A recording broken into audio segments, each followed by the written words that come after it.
Hello, everyone. Welcome to Koopa Kast 78, a difficult topic. I'm your host, Matt, the multimedia manager at P&M and PureNintendo.com, your independent source for all things Nintendo. I am joined by two other people. I'm joined by Alex Stremke, a writer, What's up, everybody? and Trevor Gould. We don't know what he is because he doesn't have his lower third on. I know it's one of those things, but hello to everyone. Thanks for joining us. I think he's a writer too, so let's just leave it at that. Let's create a And title as you for may, me. Dictator for life. Dictator for life. I don't All right, remember Dictator for voting. life, Trevor for Gould. All right, so sounds like we got to start over again. I'm Matt. I'm joined by Dictator for life, Trevor Gould. All right, and as you may or may not have surmised from reading our topic, we're going to be talking about difficulty in games, specifically games that are just incredibly difficult. And they try to, and especially some of these modern games, they like to sell themselves on difficulty. An example is a game I reviewed some time ago, 1001 Spikes. That was going to be touted as like one of the most difficult games to hit the Wii U, and it was. The Swindle was also obscenely difficult. Some claim Shovel Knight is difficult. I think otherwise. And When you those are say just a few of my otherwise, you examples. don't think it's easy. I do think it's easy. So you see, And I believe I said it's as much in easy. my There's no review. in between. No, for me, Shovel Knight was easy. Shots fired. Well, that was. I think I wrote. I'm pretty sure I wrote that in my review too. I thought Shovel Knight was too easy. I think that's why they I quoted think- J Money's review in their trailer. You know what? That's fine. I'm sorry, And that's why I I didn't couldn't review the resist. DLC. You haven't played it? It's free. Yeah, no, I haven't played. I've just been too busy. Uh, I've got project after project, just kind of it's starting to pile up a little bit, yeah, I hear you. and I need to start knocking those out. So video games have been pushed to the side. Even Mario Maker has been pushed to the side. That's a whole rant in itself that we can talk about later. What, Mario Maker? Yes. That could be the hardest game because there's a lot of crazy people designing these No, ridiculous levels. hang on, because Those hard levels. Alex, you had an opportunity to talk about Mario Maker 2 weeks ago, and I Yeah, invited you on that podcast 2 weeks ago where we talked about Mario Maker. But where were you? Playing Castlevania. Heck yeah. And I said, and earlier that day I was like, Alex, you're gonna be on the podcast, right? And you're like, yeah, I am. And then I tried to get you, hey, Alex, the podcast is starting. Well, I'm playing Castlevania right now. Well, priorities, So- man. You know what? You had your opportunity, you lost it, and now we're moving on. Oh. Well, you can thank me for being safe from the Vampire Scourge. Just saying, You that better might write trouble. a epic retro review for Pure Nintendo. Yeah, 10 pages. You Okay. owe us. 10 pages. Oh man, this is like being back in college again. 10 pages on the color blue. Due 10 next 10 pages, APA. week. Ugh. All right. The And, Wikipedia is a source. Yeah, Wikipedia does not count as a source. All right. We're trying to we're slowly rolling away from the discussion at hand, which we haven't even talked about yet. Yeah, it didn't Which take is- long. Yeah. Nope. And when reviewing those games, or playing the games is one thing, reviewing the games is another. Where you get into difficult sections, and difficult sections can get frustrating. And when you're playing difficult games and you're just not making any progress, you grinding your teeth a little bit about that, and it feels like you're not having as much fun anymore. Sometimes in retrospect, you are having fun, like you play it leisurely, there you go. But other times that's not so much. So my question to you is, do you guys think that making games too difficult, or games sell themselves on this obscene difficulty, do you think that takes away some of the fun that the game could have had otherwise? I think so. I know there are lots of people that pride themselves on beating the game, difficult games or games at their highest difficulty, but I always think that having a ridiculous difficulty should always be a setting. It should never be forced on the player, because we all have different skill levels, And not only that, sometimes I don't feel like playing a hard game, or I'll stop playing a game because I'll get to a hard section of like, you know what, I just wanted to enjoy this for the story, and now it's kind of ruining it for me because I can't get past this one really frustrating part. So it's borderline. I think it's a bad game design choice if you make something like deliberately difficult to deliberately, make the player play it over and over again until they perfect it. I think that's more of a bad game design choice. But maybe I'm in the minority. Who knows? My concern is I think at some point maybe it's in a response to like a mobile era of casual gaming, but people have made difficulty like the number one priority. And I think especially for some of these indie devs who don't have a lot of experience, I think if you're focusing on that as your priority, you're really taking a risk because, is it going to affect other areas of the game that are arguably more important? I agree with Alex. I think options are always a good thing. But yeah, it's a fine line between a game that's difficult, where you just want to keep going because you're hooked, in a game where you want to throw the controller through the TV and just be done with it. As reviewers, obviously, we have to persevere with some hard games, but the question I always ask myself, if I had paid money for this, would I still be playing it? Or would I have moved on to something else? So it's a tough balancing act. Absolutely. Now, like, kind of talking to what you were, or kind of touching back on the point you made, Alex. You were talking about like just particular like sections of games that can be like incredibly difficult. Now, do you think that's more forgiving like near like an end of the game? Because I'm thinking like, I mean, there are games that are just difficult, like completely difficult all the way around. Like I said before, like 1001 Spikes. This window was pretty difficult throughout the entire experience. But then there are games like near the end, like there's like first party, like think of Mario, Super Mario 3D World with was it Grandmaster? No, not Grandmaster Galaxy. I mean, no, that is an example, but it's their Star World level. You guys know what I'm talking about, though, right? I know what you're talking about. I That do. that master course. Yeah, that last I level. think There's it's kind of. yeah, I sorry, was that gonna last say. I level. think that's kind of. Jeez, that's bad. Go for My it. point's already made, so you go ahead. I was gonna say. I think that's a bit of like a different situation because near the end of the game, in good game design, it will take all the things that you've learned from your past experiences and then kind of mesh that together to give you a sense of mastery. Like that's the point of good game design, is it's supposed to gradually ramp up in difficulty. The thing with that Grandmaster level that you could play is that was like still like optional, if I remember. It was kind of like a side thing that you could do. It's kind of like an ultimate test of like your Mario skills, but it wasn't necessarily required to beat the game. I think that's a good way to go because you still have that extreme challenge for people that like it. But if you get frustrated with things like that easily, then you don't have to do that. It's kind of like additional content. Yeah, I think yeah, it's okay towards the end. I'm more forgiving of it, but some of these games, they throw you into the fire right from the get-go, and you don't even really have a chance to even get a grasp of the mechanics a lot of times because they're overwhelming you with it could be a number of things. It could be like just overwhelming you with enemies, because AI doesn't necessarily have to be smart.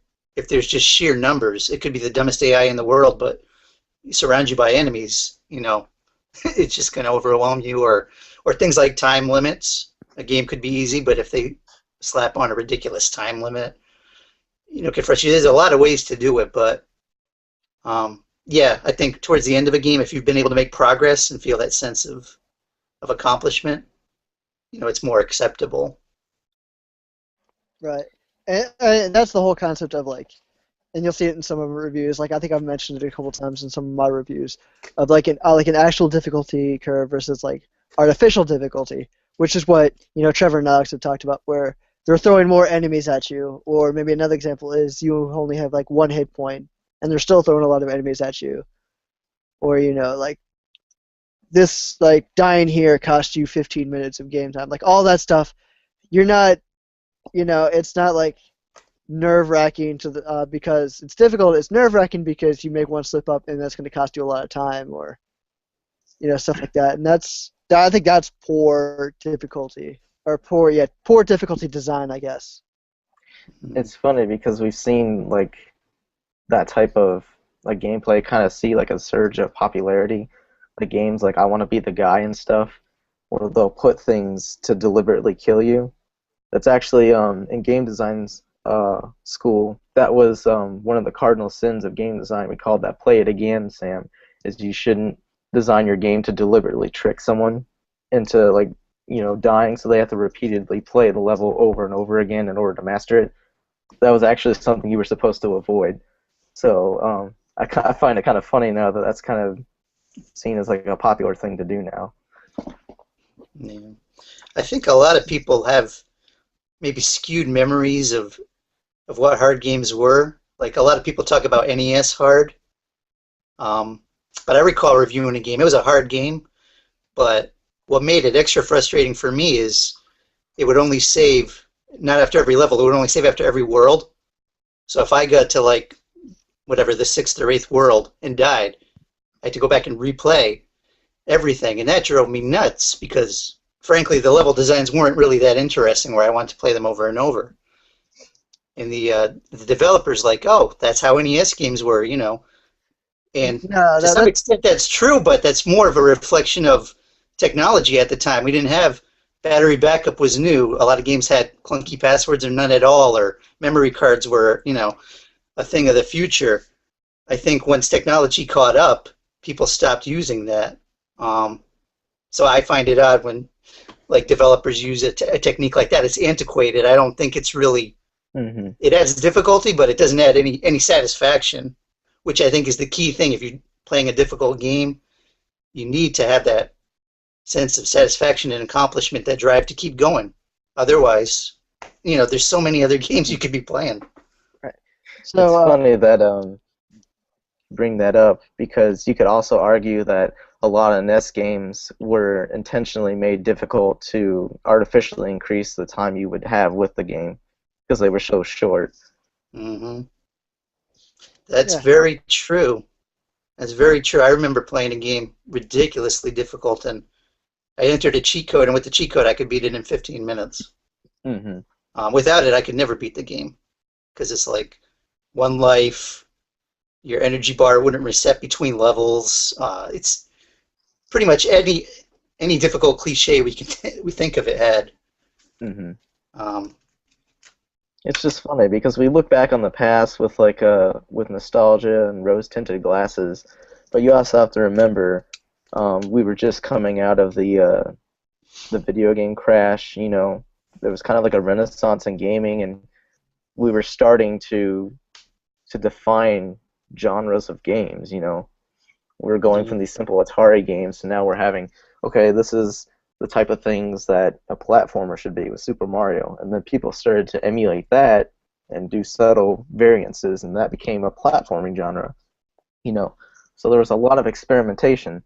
So you may remember the game fondly, but you still have to remember that these games were, in some ways, they were flawed because they were trying to figure out what made these genres work and what didn't.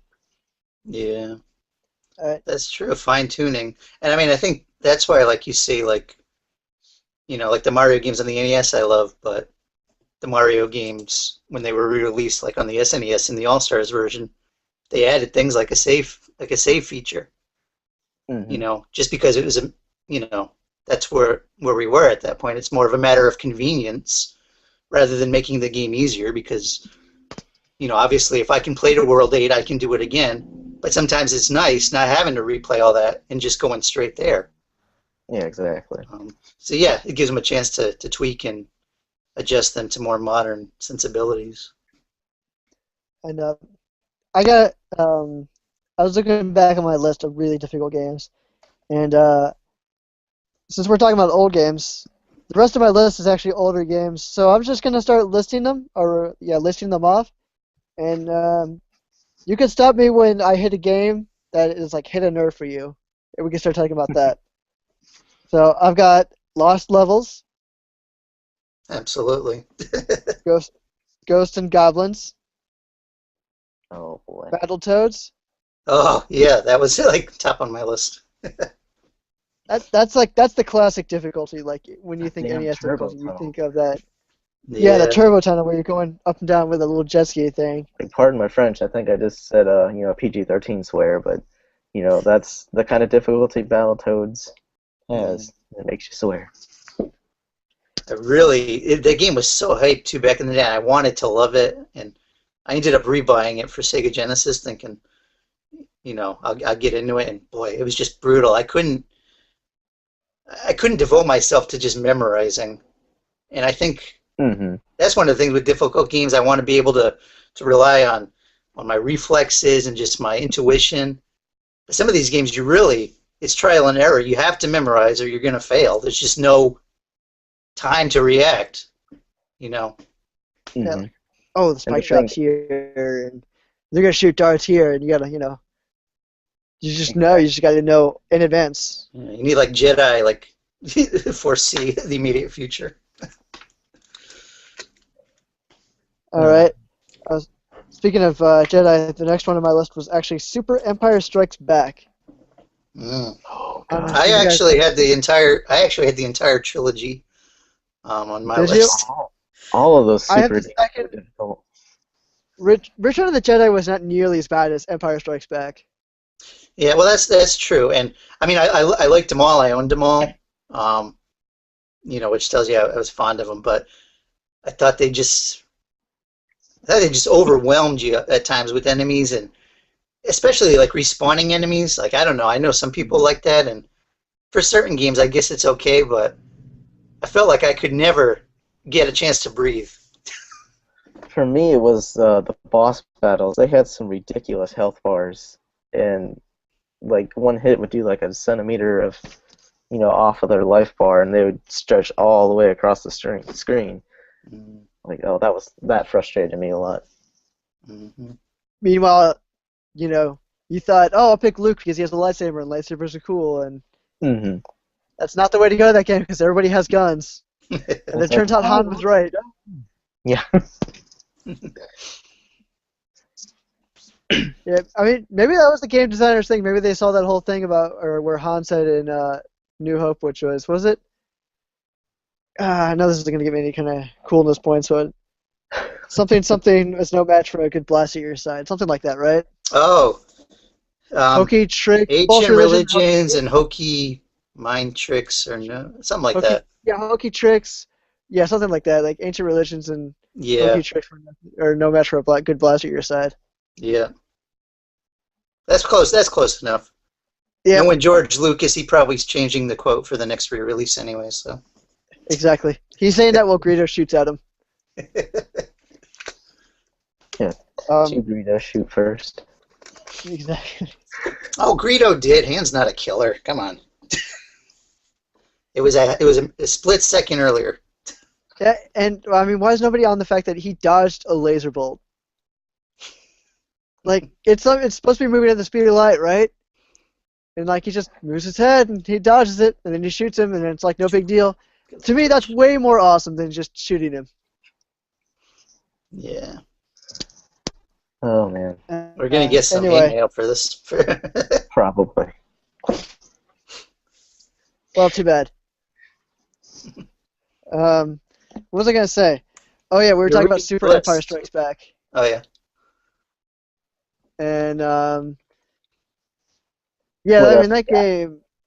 Oh, Ninja Gaiden was next. Ooh man. For the NES. I think that one is a perfect example of like respawning enemies, making things difficult for like no reason. Oh, also, I like your lower thirds there. Nicely done. Thank you. It's good to have some visual humor. And for those who are listening on iTunes, you can go check out youtube.com/PureNintendo to check out this awesome visual humor. You'll be glad you did. It's funny with Ninja Gaiden. I think it was Ninja Gaiden 2. Nintendo Power did a big strategy guide for it, and you think of the type of games that need strategy guides, like they did one for Final Fantasy, big RPG, Mario 3, big adventure, but you wouldn't think of like an action-oriented game that would actually like, I guess, need like a big guide, but that's what they did, so people could, um, know that okay, there's gonna be an enemy right here, and you have to, hit the button exactly at that time, or Yeah, and that's another memorization thing, isn't it? Hmm. yeah, pretty much. You have to memorize the level. A ninja must be a master of his surroundings. All right. Next one on my list is Zelda 2: Adventure of Link. Yeah, That that's a game one, I think, and I don't know because I haven't replayed it in the longest time, but I think that's a game that's benefited just from modern touches. I think like by having things like restore points, I think that takes out a lot of the frustration with that game. I think if they had a better save system, that could have been a lot more better received. I guess. yeah, I know it's got fans, there, Better but save it's system, better dungeon design,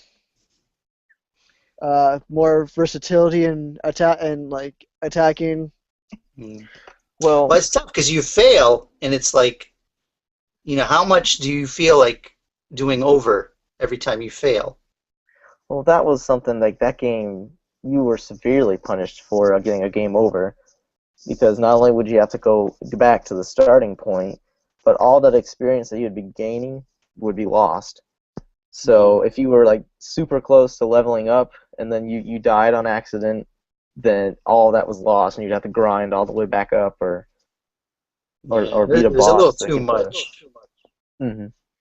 Not Yeah. only that, but the end game I have a big problem with, because Spoiler in alert. order, yeah, spoiler alert, for a game that came out in 1988. um, the gauntlet they have you run through to get to the final dungeon, it's almost required for you to save all the extra lives in the overworld for that point specifically. Because if you collect them before, that it's one and done. You collect that life and then you're done. But you almost need them for this final gauntlet you go through. Because I remember there's like a mountain pass you have to go through, where guys will literally pop up from like these giant wooden gates and pelt rocks at you, and they're almost impossible to dodge.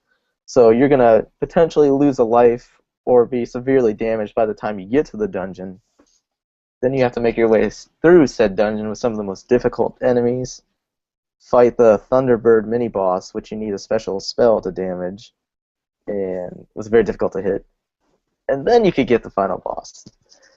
It was just, oh, it was so much challenge at the end. It was ridiculous. Like I have no shame saying that I beat it on the 3DS using save states, just because I didn't want to have to go through all that nonsense just to try to relearn how to beat one mini boss before said boss. There's not enough time for me to get practice in so I can get better. If That, that game final wasn't, dungeon was awful too. Hmm. Oh, sorry. if that wasn't a Zelda final, game, I'm sorry, Matt. Oh, that's all right. I was gonna say that final dungeon. Just I wanted to touch on that real quick. If you in the very beginning of that dungeon, if you went left instead of right, you'd be going down the wrong path. But you could go so deep into that wrong path. I think that wrong path is like 10 or 20 rooms deep or something like that. So by the time you go through it and realize, oh, you've hit a dead end, then you have to spend like another like hour maybe climbing back up there and probably dying just to go down the right path again. Yeah. Which was even longer than the wrong path was. I was Which is thinking a shame. if that didn't have Zelda in the title, like say that they called that like Iron Sword or Faxanadu or one of those other Zelda 2 type games, would that be nearly as popular?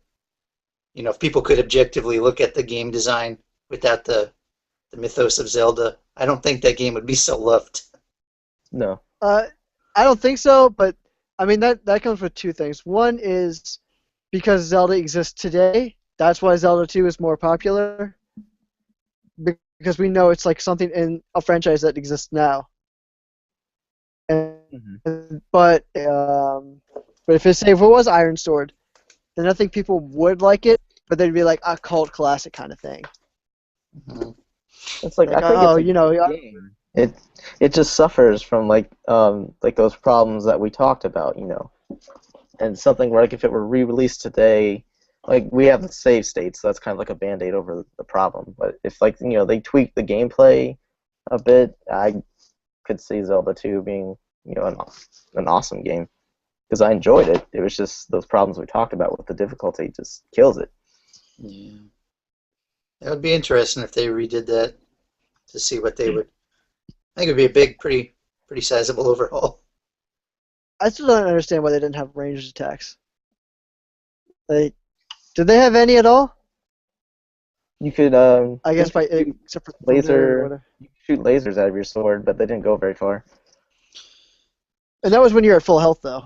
Yeah. So once you lose that, you're screwed.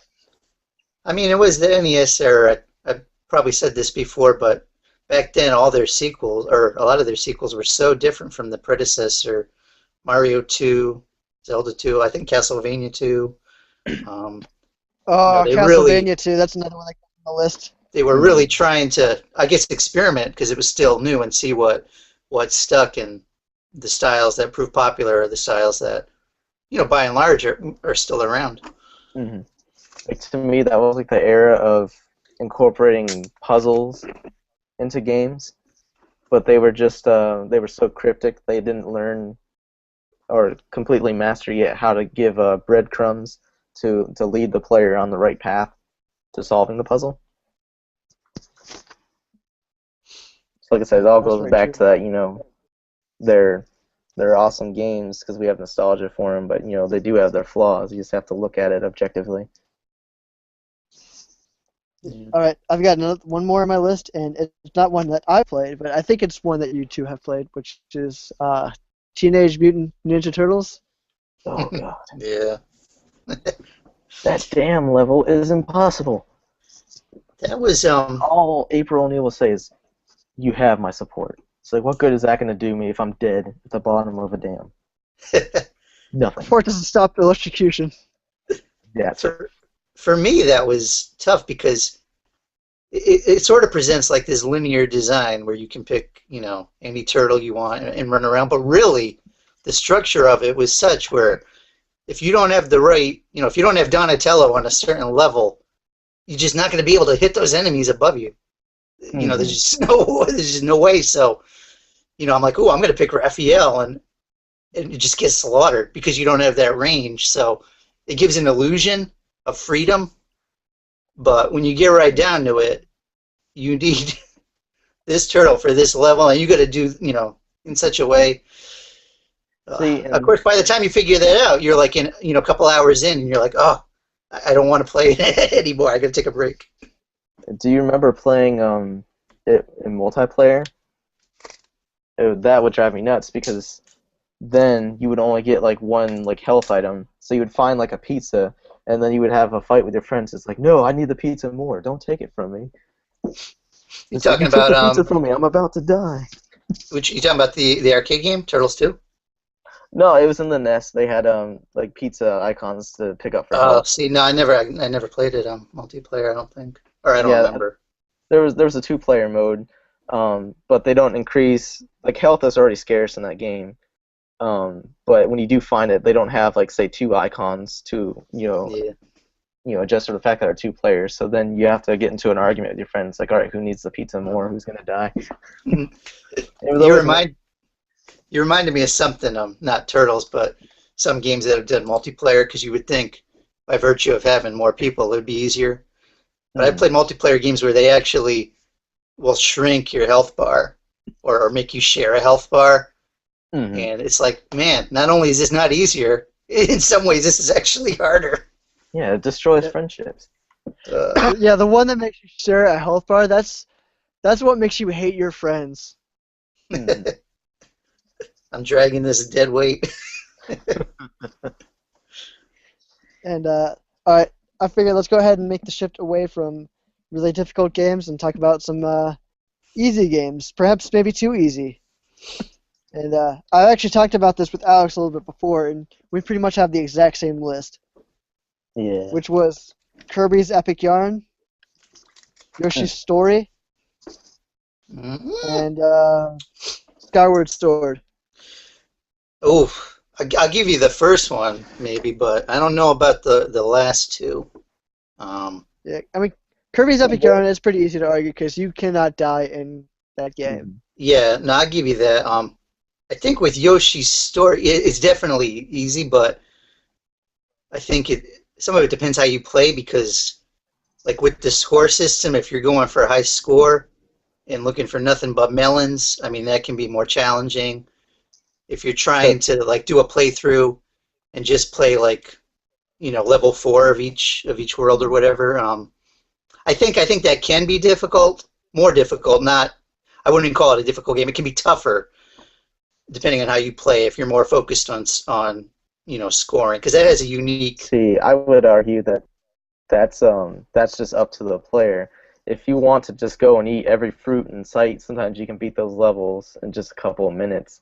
Mhm. If you want to go for like the all melons run, that's certainly an option, and it does make the game more difficult. But that is completely up to the player, and they don't even tell you about there being 30 melons in each of the levels. That's something that players have to figure out and discover for themselves. So I'm gonna say Also, that's a really Yoshi's important. Island. Yeah, I mean Yoshi's Island, the previous game, that had a lot of optional things too that made the game more difficult, but it was still difficult on its own. Hmm. Like that challenge was still there. Yoshi's Story, don't care for the objectives, all that challenge is just completely taken away, and you're just gonna breeze right through that game. I think a Yoshi's Story almost like an arcade title in some ways because I think it's the only game that really has a scoring system like it does where it tabulates your score through. So if that's your focus, if you play for high scores, because a lot of the older games, Atari games, arcade games, that was there was no end. You just played for points. I think if you're into that, you can, like Alex said, you can make the game more difficult. But I mean, it's definitely, I wouldn't call it a hard game in and of itself. Yeah, it's very true. And I I guess we just gotta move want on to to. the third one. Oh, I'm sorry. What's that? Speaking of Yoshi, can I just take a minute to talk about Woolly World? Ooh, let's Sure. do I it. actually had this in my notes and I skipped past it and was gonna ask you about Woolly Um, World because I believe you mentioned how easy that game was. If you don't go for the optional stuff, correct? yeah, it's interesting. It's definitely not. It doesn't have like a Yoshi Island level of difficulty. Um, of course, you're not carrying Baby Mario on your back, so that helps to some extent. But um, after I had written my review, and I really loved the game, I then went and I read some other reviews because I had been avoiding them for months because I didn't want to ruin anything. And one of the most common complaints I read is that, oh, the game's too easy. But what struck me as odd is a lot of those same reviewers, and not calling out anyone specifically, but then they would go on to say, oh, the checkpoints are too far apart, or boy, some of those flowers or Miiverse stamp things are just impossible to find. Yeah, but you're saying the game's too easy, and then you're knocking the game for adding the challenge. And I can see, obviously, Nintendo knows what they're doing. They're not going to be overly concerned with stuff like that. But some of these indie devs who rely on critic feedback to like shape their next project, if you're a new indie dev and you're reading reviews that are saying your game's too easy, but at the same time your game's too hard, that's got to have to confuse the heck out of you. What do you do? My thing with like Yoshi, if you're gonna blitz through it like you're playing a new Super Mario game, yeah, it's gonna be easy. But who plays the game like that? I mean, who plays a Yoshi game and doesn't try to explore? I don't know. It's just something that struck me as odd, for people to say it's easy and then criticize aspects that made it too hard. It's like an oxymoron. Right? But That's it's it. like, how much is it like? Okay, so you said it's not as hard as Yoshi's Island. Where Not where not is to it standing many. for say like Yoshi's Story now? Oh, it's Like harder compared than to Yoshi's Story, like it's harder than Yoshi's Story. I mean, Yoshi's okay, Story so is Story, easy. I mean, Woolly World Island. yeah, Woolly World's got a lot more going on. Yoshi's Story is a short game, and it's pretty straightforward. But yeah, Woolly World's got a lot more content, a lot more diversity in terms of it's definitely a harder game. I wouldn't call it a hard game, but unless if you're a newer gamer, if you're a kid, or if you're playing multiplayer, it can actually get hard in some ways. Even though I think it's easier, but like my wife and I were accidentally spitting yarn balls off the back of each other's heads, or bouncing off each other. I mean, you can make it a lot, the challenge what you will. But by the same token, I mean, you can make it ridiculously easy. They have power badges that can, you can skip levels or be invincible. There's a lot of things, but it's all choice. It's all choice. Don't criticize a game for being easy if you choose to play it that way. And that's one of my points.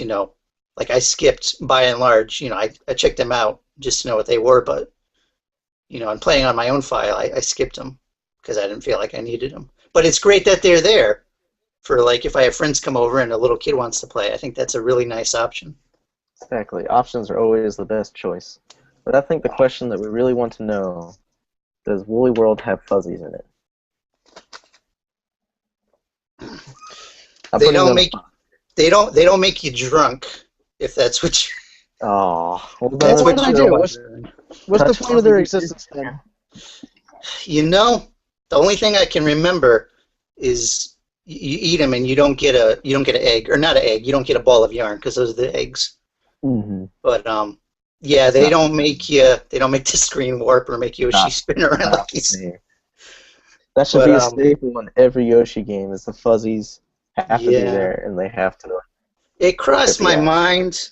I deliberately avoided any mention of Yoshi's Island because I feel like that game is held on such a pedestal that Yoshi will never outlive it. So I made a conscious effort to avoid mentioning that. I think I mentioned Yoshi's Story twice, just because that was the last console game. But yeah, that's true. I did miss that. That's another thing going on to. Speaking of Yoshi, when I reviewed Yoshi's New Island, that was one that I think they actually kind of helped alleviate the difficulty of the original Yoshi's Island. Because before, in order to get 100%, you had to, in Yoshi's Island, you had to like go through the level flawlessly, collect everything, like not get hit, have the 30 stars, find all the flowers and the red coins. So you had to do it all in one flawless run, which was cool, but that got incredibly challenging in some of those later levels. What I liked about Yoshi's New Island was you could play through the level, and let's say you missed a couple of red coins, but you didn't get hit, and you found the 4 flowers. It would save that progress, so if you wanted to 100% that level, you would just have to go back and just re-get the red coins. That made it much less frustrating to access the hidden levels, and the hidden levels is where the challenge was at with that game. There are some that I still haven't beaten. They're ridiculous, but fun. So I think that game did a really good job with it. And I remember giving the game like an 8 out of 10 when a lot of people were knocking it, saying, "Oh, this sucks compared to Yoshi's Island." And then when they started giving the game away for free, when Club Nintendo closed, everyone was saying, "Oh wow, this is actually a really fun game." It's like, yeah, that's what I said when I reviewed it. Yeah, that's totally true though. I liked having that replay when you replay, not having to do everything. I think that added fun, and I think just collecting everything in and of itself, I think is a challenge. I know not everybody's into collectathon type challenges, but challenges is different by not always about split second reflexes, or the challenge can be implemented in a lot of ways, and it's subjective. It's your own taste, but I like collectathons, and I liked Yoshi's New Island. I've liked every core Yoshi game. So, all right. its own way. And now I kind of want to talk about Skyward Sword, but I feel like we've covered this subject like 8,000 times. Oh yeah. And I feel like I know what we're going to cover. We're going to talk about Skyward Sword is too easy. Fee needs to shut up. Something, something, something. He really talks really slow. The tutorials last forever. Well, They're like what comparing all the exactly, mobile phones, right? if you can take away your frustrations with the game and just really narrow it down into the challenge aspect, I mean, what exactly do you think makes that game so easy? And I imagine you're in comparison to other Zelda games. Yeah, and just really just games in general. Because like I said, the tutorial lasts a good long time in there. Yeah, And aside but from that, it's a good the long only game the only too. thing it is the long game, but the thing you're really fighting in that game is the controller. And like I thought about like what if you take away the controller? Like what if it was like flawless? Like what if, a vertical swing always meant a vertical swing or a horizontal swing always meant a horizontal swing. Like they don't throw as many enemies at you in Skyward Sword as say other games because of that Wiimote. So all of a sudden the Wiimote works, but say the same amount of enemies are there. You're just gonna slice right through them and then move on to the next thing. Like when I fought Girahim again and I like figured out a little trick, I guess, then I just kind of blazed right through them, and none of the other bosses get any, harder from there. And it seemed, I don't know, it seems very formulaic and like this is getting into rant territory. No, like what But frustrates me about the game is like say you're in like a dungeon, you walk into a room for the first time, and instead of immediately letting you explore and figuring out the points of interest and making the connections, the camera automatically zooms you and it's like, okay, this is where you're supposed to go. Doesn't this look obvious about what you should do? Then zooms back out and back to you. Like it doesn't, it kills the exploration because you know right where to go. It directs you too much and it takes the challenge of solving that puzzle away. Hmm. You that's guys are very making true. fair. You guys are making fair points. Just to play, devil's advocate a bit. Mhm. I think of Skyward Sword. You know, maybe isn't as dungeon focused as say Twilight Princess, but you look at its overworld. The overworld is packed with exploration. It's packed with enemies. It's not primarily empty fields. So I feel Which like game were you playing again? that I'm talking about Skyward Sword in contrast to Twilight Princess because that's the one that precedes it. Because we're Skyward not talking. Sword. Because what's there to explore in Skyward Sword? Oh, lots. Just to even get to a dungeon, you know, the overworld is like I'm not talking about Skyloft, mind you, because I know Skyloft's kind of bare. But just to even get entrance to a dungeon, you're traversing, an overworld where there's a lot to explore. There's, enemies all around. You think about that in Twilight Princess. How many enemies did you run into in the overworld? You're riding Epona across, empty plains. I think But that's by a and large, fair point. as far as the controls, I mean, I don't know. I mean, 98% of the time I thought they worked great, so I didn't have that issue. But I think Skyward Sword had its own things like the Twilight realm. Am I mixing up games? Twilight You're Realm was thinking Twilight of the Princess. Silent You know, Realm. is that where it gets dark? yeah, the And silent realm. yeah, I thought that Yeah. was nerve wracking. I think Matt, even you'll admit that was Yes, I will admit that Silent Realm was my favorite parts of okay. Skyward Sword. Yeah, so I think they chose certain areas to focus their attentions on, and I think if you're looking for more difficult Zelda, that's not your cup of tea. But I think if you're more into exploring all the nooks and crannies, slicing things, that's going to appeal to you. Each game has its own I, flavor. I just don't remember exploring a lot, or there being a lot to explore in Skyward Sword. I just remember like there's a cube here, here's a cube here, here's a cube here. I guess I can get some of these cubes later, but that was pretty much it. And otherwise, it's like you're going through a series of rooms, just as these rooms are outdoor instead of inside of a dungeon. I don't know. I guess I'm the type of player I like to like slice every blade of grass, see if I can find every rupee, every heart container. I'm in Skyloft doing all Oh, the well, that's what yeah, okay. was it, That's one happy thing. points, or was it happy You're talking points about as like the start names the. for We up in just talked about Skyloft? this gratitude points. Is that Yeah, it? yeah, Gratitude crystal. Yeah. Gratitude crystal. That is yeah. it. So I think again, I think you can plow through the game and just focus on getting from dungeon to dungeon as quick as possible. But I think if you take, I guess, how many hours did it take you to beat Skyward Sword? It probably took us maybe like 70 the first time First I played time, it.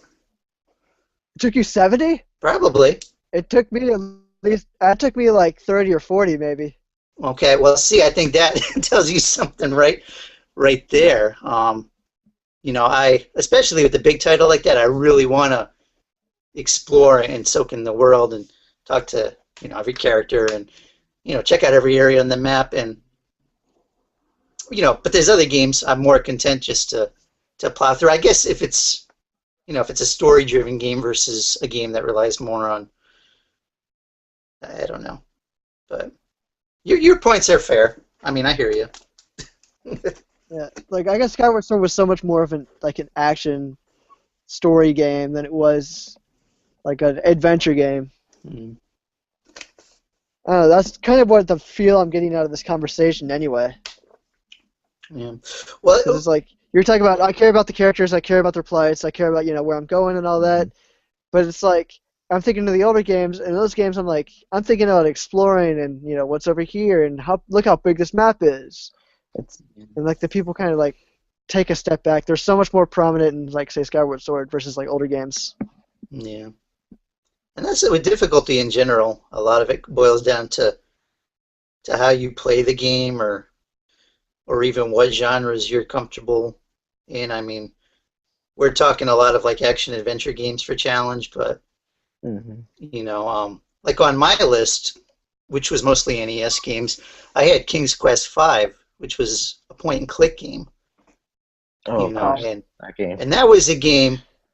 If you misused an item early in the game, you could progress hours and hours and hours, get to the end of the game and find out you need that item and you don't have it. And then what's your choice? You can't reload an earlier save point because, you did it the first hour. You have to restart. For people who don't have that, who aren't into that genre, who don't have that type of thinking, that could be, for me, that's terrible design. With a lot of the Sierra point-and-click games, it's just like, Oh yeah, those you had the most bizarre line of thinking. Yeah, and that's why I liked like when LucasArts kind of took over that genre. They didn't punish the player for experimenting and trying out crazy things. But yeah, that's brutal because those could be long games, and you hate to invest a dozen hours into a game only to find out you got to start all the way over, and you might not even know why. What did I do wrong? You have to consult, a walkthrough or something. There's no walkthrough. There's no walkthroughs in King Quest 5 days. Well, you got to consult Nintendo Power. You got to call the 800 number. You got to call your friends and see if they beat King's Quest. Rack up your parents' phone bill. Call the hotline. It's not like those type of games transition that great to the NES anyway with the gamepad. I mean, they really need a mouse, so they were already tough in itself. But I liked Maniac Mansion. I thought that did okay. Yeah, that's a really good game. I love Maniac Mansion.